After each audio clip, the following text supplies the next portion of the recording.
Suraj mobile मागे. सूरज मागे हो, मोबाईल मागे घे. सूरज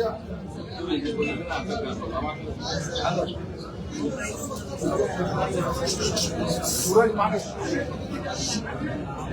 मित्रा कॅमेरा खाली खाली. विकी भाई पीछे थोड़ा.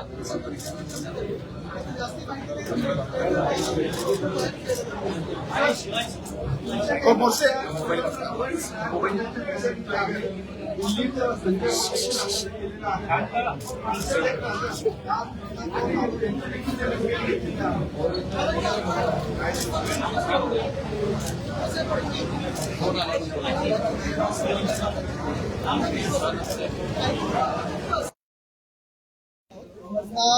सगळे जे काही निवडून आलेले आहेत खासदार आपण पाहिलं असेल 2024च्या लाटेमध्ये उद्धव साहेब प्रत्येक मतदारसंघात गेलेले आहेत. आम्ही असू, पवार साहेब असतील, सगळेच आम्ही प्रचार करून लोकांनी हे ना मशालीवर जिंकून आणलेलं आहे. महत्वाची गोष्ट म्हणजे कालच्या आमच्या बैठकीमध्ये आपण पाहिलं असेल सगळेच लोक काही तिथे उपस्थित होते, काही ऑनलाईन उपस्थित होते आणि हे सगळे लोकांनी विश्वास ठेवून मतदान केलेलं आहे आणि सगळे सोबत आहेत.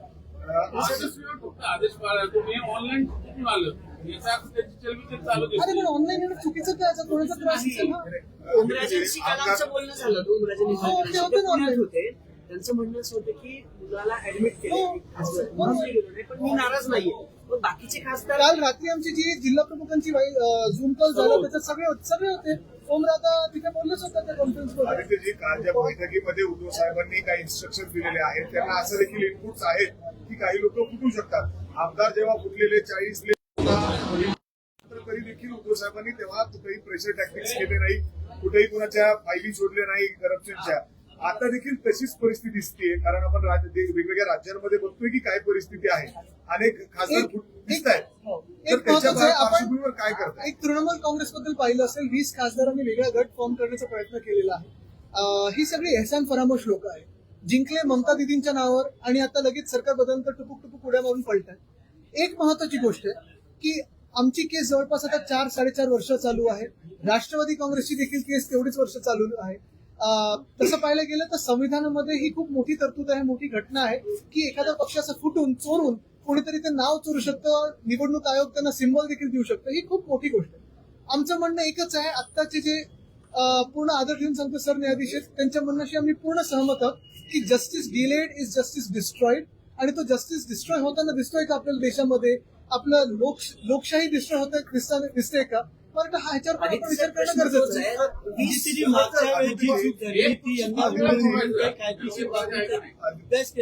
मला वाटतं मागच्या वेळी जी चूक झाली आपण पाहत असाल, रिव्हरफ्रंट डेव्हलपमेंटचा प्रोजेक्ट जो होता तो आपण विश्वास ठेवून लोकांनी पुढे जाऊ दिला. आता ती चूक दिसते. तर आता रिव्हरफ्रंट डेव्हलपमेंटवर आता आमची चर्चा झाली.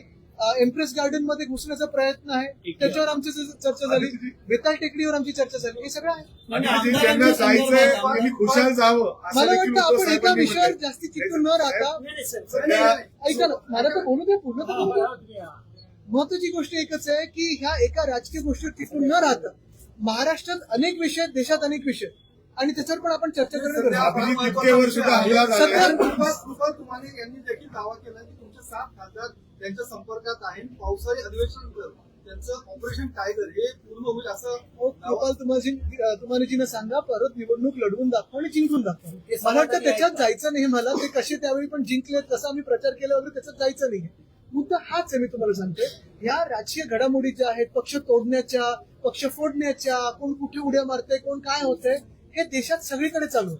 बरोबर आहे, 2/3 मेजॉरिटी प्राप्त करण्याचा भाजपचा प्रयत्न आहे. पण ते पुढे गेल्यानंतर काय काय होणार आहे? प्रेस फ्रीडम मध्ये आपण आता कुठे आहोत? डेमोक्रेसीमध्ये कुठे आहोत? आपण जगातली सर्वात मोठी लोकशाही होतो आता आहे असं वाटत नाहीये. आणि देशात एका बाजूला जर आपण नुसतं ही राजकीय चर्चा बोलत राहिलो आणि लोकांच्या विषयावर चर्चा नाही केली तर लोक आम्हाला निर्लज्ज समजतील. आज वाढते ती महागाई वाढत आहे. आज आपण पाहतोय नीटचा पेपर फुटतोय. आज सीबीएसईचा पेपरमध्ये गोल्ड झालेला तो पाहतोय. महागाई सोबत गॅस, डिझेल, पेट्रोल काय आहे, इथेनॉलचं भूत लोकांसमोर लावलेलं आहे. आता हे करत असताना जर आम्ही नुसतं राजकीय बोलत राहिलो तर लोक बोलतील आम्ही तुम्हाला तरी मतदान करतो. आमच्याशी पण डायरेक्टली पण बोलतात. त्याच्यावर मला थोडी माहिती घ्यायला लागेल कोणी काय केलं. पण जे कोण त्यांच्याशी त्यांना घाबरतात किंवा जेन्झीला घाबरतात तेच असं काही. कर्जमाफीचा प्रश्न आहे साहेब. रोहित पवारांनी 4 दिवस जवळपास आंदोलन केलं. काल गिरीश महाजन स्वतः गेले. अटी ज्या आहेत त्या कमी करून, निकष कमी करून कर्जमाफी. तुम्हाला वाटतंय सरकार कर्जमाफी करेल येणाऱ्या 31 तारखेपर्यंत? आपण दोन फरक पहा.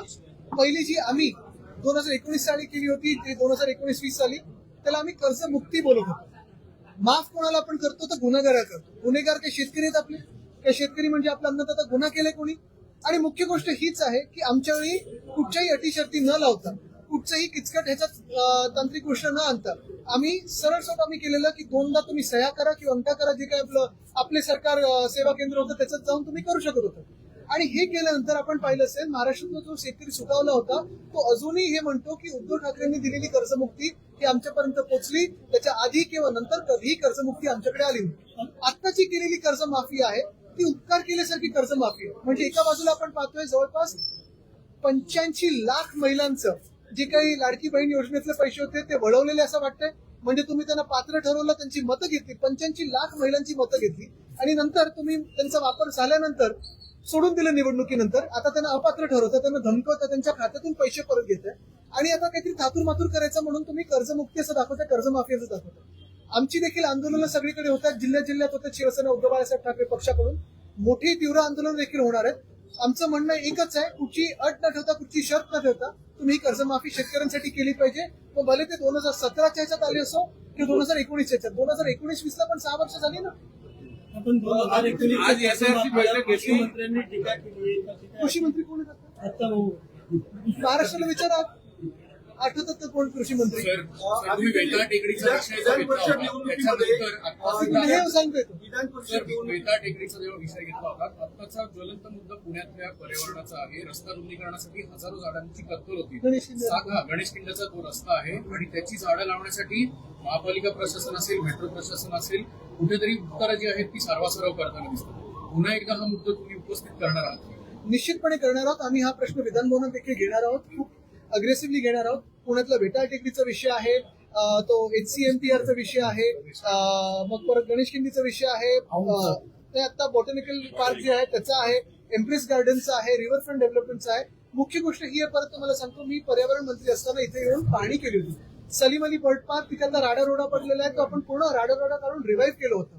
रिव्हरफ्रंट डेव्हलपमेंट तो विषय थांबवून खऱ्या काय ब्लू लाईन रेड लाईन आहेत ते आपण रिवाइव्ह करत होतो. तो अभ्यास करून मग आपण रिव्हरफ्रंट डेव्हलपमेंट खरं जे आहे सस्टेनेबल डेव्हलपमेंट, शाश्वत विकास तो आणणार होते. तसंच वेताळ टेकडीला मी पूर्णपणे स्थगित केलं होतं आणि सरकार असो किंवा नसो त्या विषयाला आम्ही चिकाटीने घेऊन, जिद्दीने घेऊन लढत आहोत. आता पुढे हे जे काही विषय गणेश किल्लीचा असेल किंवा आतापर्यंत गेल्या 4 वर्षामध्ये किंवा गेल्या 10 वर्षामध्ये जेवढे काही मोठे प्रकल्प आलेले आहेत ह्याचं एफॉरेस्टेशन कुठे झालंय का, ट्रान्सप्लांट झालं असेल तर ती स्कॅम झालाय की खरोखर ट्रान्सप्लांटेशन झालंय, हे पण माहिती घेणं गरजेचं आहे. साहेब, पुण्यावर पाणी कपातीचं संकट आहे. पाणी कपातीचं संकट आहे पुण्यावर. आजपासून 1 दिवसाआड पाणी. जलसंपदा मंत्री सांगतात की 31 ऑगस्ट पर्यंत पुरेल इतकं राज्यात पाणी आहे, धरणसाठा आहे. मग घोडं कुठे अडते आता?